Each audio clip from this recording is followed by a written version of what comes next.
Ray Rod highlighted I think the central fact is higher education has lost its way in this country.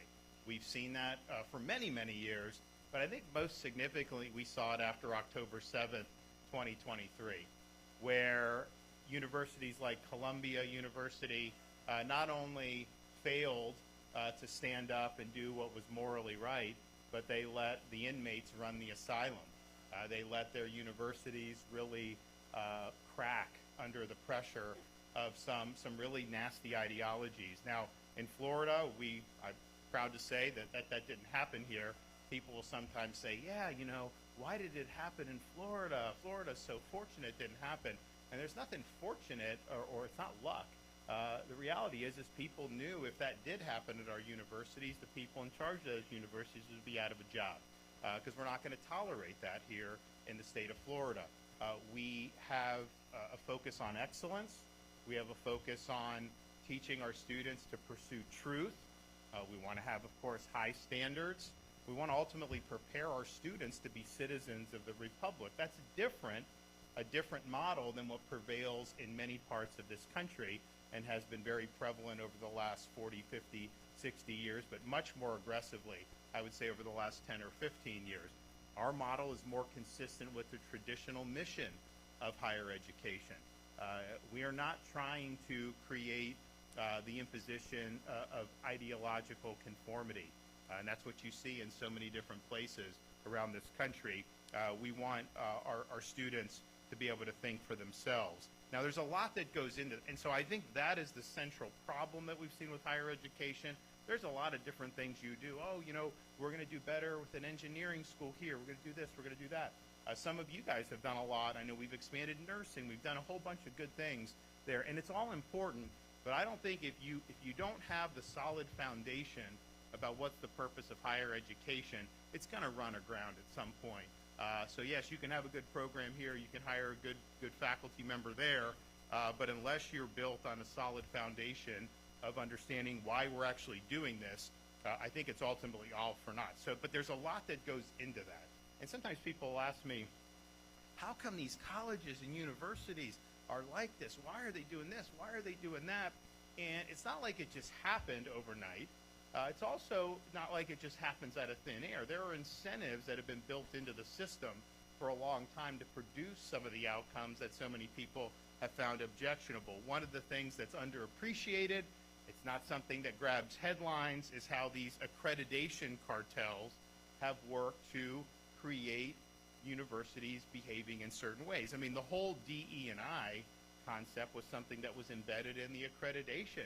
If you weren't doing that, then they would threaten to pull your accreditation, and without that, obviously, you wouldn't have access to federal funding. Now, we have taken on the accreditation cartel in the state of Florida, and now with the Trump administration in office, the U.S. Department of Education, they agree with us on the need to overhaul accreditation.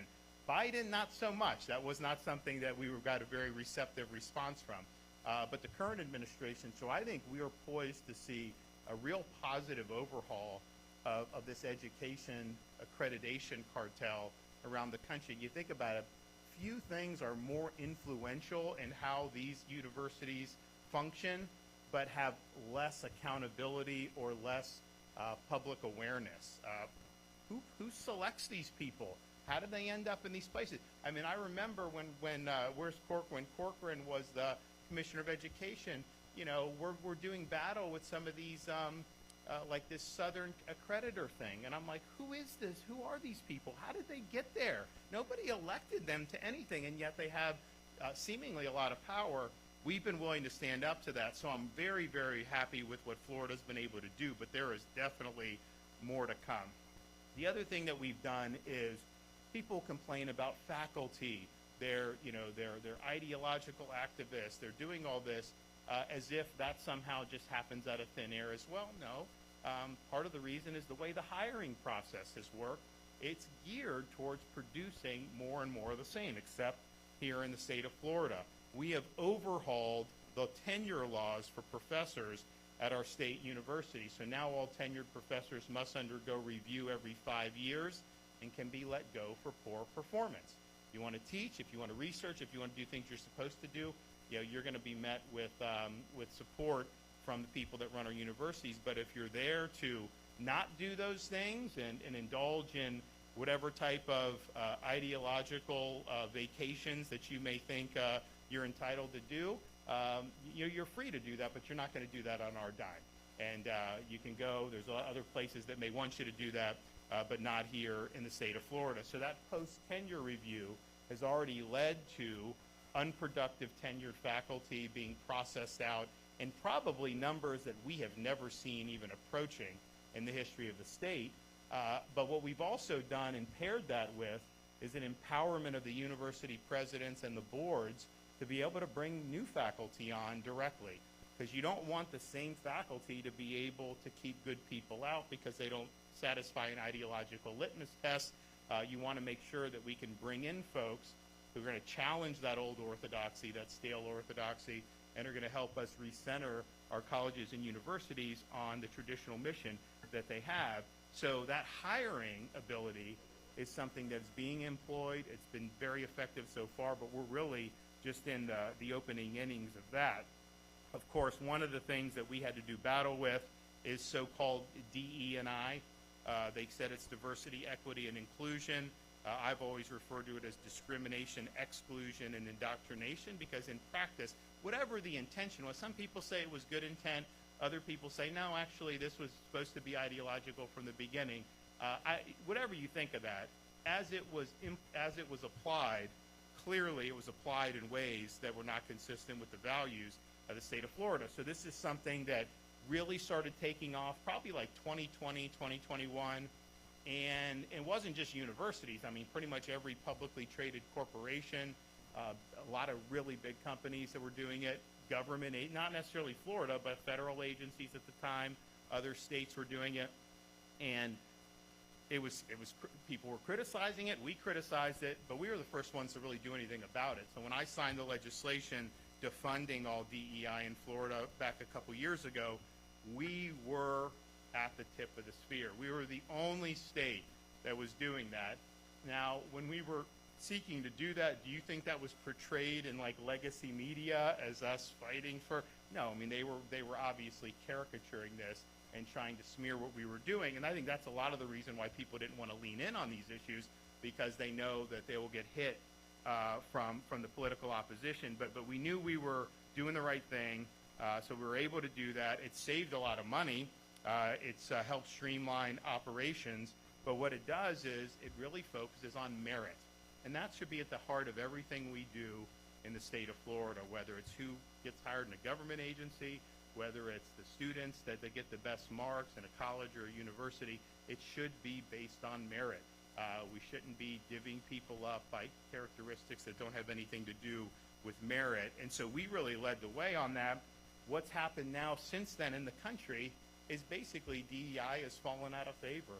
See, a lot of companies have walked away from it. I think a lot of them could be subject to lawsuits by the Justice Department, quite frankly, who don't, the way it's been applied. Colleges and universities, many of them have walked away from it because of really the problems with it. But we were doing that when it wasn't necessarily cool to do. We also, as kind of a partial a subset of that, the courses that are offered, we want traditional, meaty courses, right? We want, yes, English, history, kind of the core liberal arts, but engineering, business, science, all those things. All the stuff about where they're talking about ethnicity, gender, racial, that has overwhelmed academia to where that is like the normal thing that you do, and to do a traditional course is much harder to find in many of these universities around the country. So we've worked hard to streamline that. Let's focus on the core subjects. I mean, I know at New College with Richard Corcoran, I know they eliminated some of these departments that were basically more about social activism than they were about academic integrity and high academic standards. And so we've really led on that, and I know there's more to do to be able to make sure that our universities are really offering our young people really sound, rigorous courses. We don't want it to be based on the latest political or ideological fad that happens to be ripping through the academy at any point. That is not why we're here. That's not what the voters of Florida have voted for over the years, and that ultimately would not serve the best interest of the state of Florida as a result of that. Another thing that I think flows from this, and we've seen great work in Florida, is, and you saw it at Columbia University, you've seen it at some of these other universities, and it's not just the really over-the-top stuff that they did after October 7th, which was appalling to so many people that were watching that. It's even things like if you have a speaker that you disagree with on campus, somehow it's become acceptable across the U.S. to just scream and yell and vote and basically do a heckler's veto, so they're not even able to come and speak their message. Heaven forbid you have some type of a conservative opinion. They don't want you even showing up on some of these campuses, and it's screaming and yelling and trying to drown out. Even things like graduation ceremonies. If there's a speaker that a cadre of people don't like, they'll yell and they'll hoot and holler, and then they destroy the experience for everybody else. And so in Florida, we have the view that you're going to be held accountable for your conduct. You can believe what you want, you can exercise free speech, but you have to behave yourself.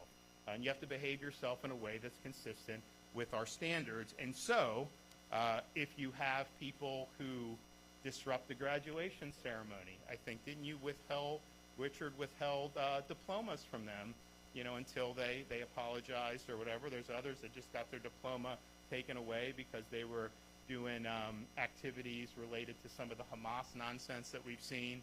And so you've actually seen people held accountable. When they were trying to do these encampments everywhere, and they were doing encampments all across this country and just overtaking campus lawns and other things. In Florida, when that was tried at Florida State, 10 minutes in, they turned the sprinklers on, and those guys left. They weren't going to stay in there for that. All the other places knew that was not going to happen. We're not going to let you commandeer our property to be able to do your agenda. So all these things, I think, are really pillars for having a higher education system that's making a difference for the state of Florida. Now, we are in the process of utilizing DOJ to conduct oversight over our state universities, and I think a lot of them are run well, but I also know that just it's human nature that you have bloat. There have been grants that have been pulled down over the years that during the Biden years that have a lot of the policies that we have argued against and implemented policies against. So we've sent that back. We've told we're not going to use those grants, and we've told universities send it back if it's conflicting with state policy. So you're seeing that, which I think is something that's very, very significant. But part of the reason we're able to hold tuition down and keep it to where, the average tuition in state for our universities is $6,300. There's no place that offers a quality education that's even close to that. But part of the way you keep it that way is to make sure that the universities are run well and that we don't fall victim to all this administrative bloat that you've seen in so many other places in the country. And in fact, you can almost track, as student loans have become so frequent, the increase in amount of loan has almost tracked perfectly the increase and expansion of administrative staff at these universities. Some have had massive increases in staff. And look, maybe there's an argument that that's really contributing to better education, but I doubt it. I think a lot of that's probably dead weight. So you don't want to get caught into that, because we want to make sure, and as long as I'm here, we will not increase tuition. But 5 years from now, 10 years from now, we want to continue to hold the line. The other thing I think we've done, and apart from really focusing on what the core mission of our university system is no state has done more to embrace workforce education than the state of Florida. When I became governor, we were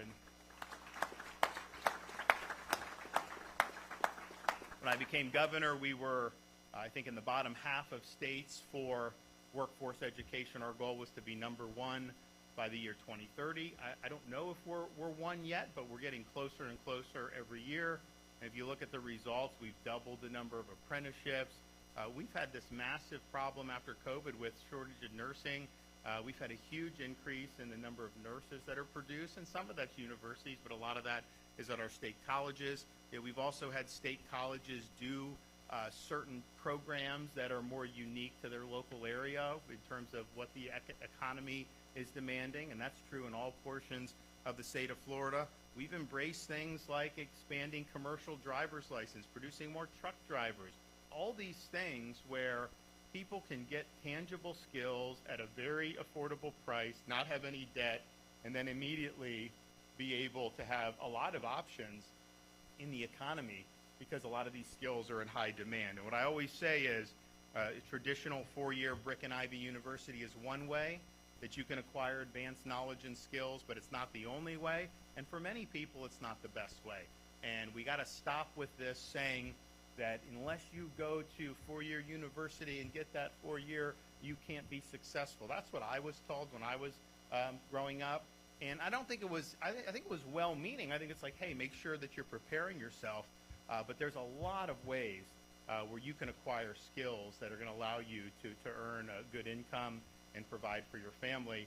And so we should just have these available for everybody to be able to make whatever choices they want. But we shouldn't try to force people into certain silos that you got to go to university, otherwise it's just not. Because what's happened is you have a lot of these folks, they get degrees in zombie studies, they go deep into debt, and they end up in a job they could have had out of high school anyways. That's been a generational issue where a lot of people have done that. You've had people go to universities, and some of these private universities charge a lot of money, and they'll go for 5 or 6 years, not even get the degree, and then they have all this debt, and then they're basically at square one anyways. Not everyone is going to excel in a university environment, and there's nothing wrong with that. Different folks respond differently to different things, just as there's probably people at our universities that wouldn't do as well in some of these other programs that we have. But forcing people to go in a way, telling them they have to do that, that is not what we do in the state of Florida. So we are going to continue to do really big on workforce education. Our high schools have been in the game. Honestly, even our middle schools have done some stuff. But our state colleges are really a linchpin of that. So I want to thank everybody who's been willing to innovate. I mean, we've done a lot of events over the years highlighting some of the things that we've seen everywhere from Miami-Dade all the way up to Northwest Florida about really strong, unique programs that are being offered to benefit the folks there. So I just want to thank everybody for what they've been doing. People look to Florida for leadership on this issue of higher education. They have, even some of these national publications have written about how the Trump administration's view is similar and is trying to build off what Florida's done at the state level. So you're the industry leader. We've done a lot. We've accomplished a lot. We've set a good course, but we've got to solidify that course, and we've got to build off the success. And I know you got folks up here that are committed to doing that, as well as the folks in the audience. So on behalf of the state of Florida, thanks for what you're doing. It's important, and I think the best is yet to come. God bless everybody. Thank you.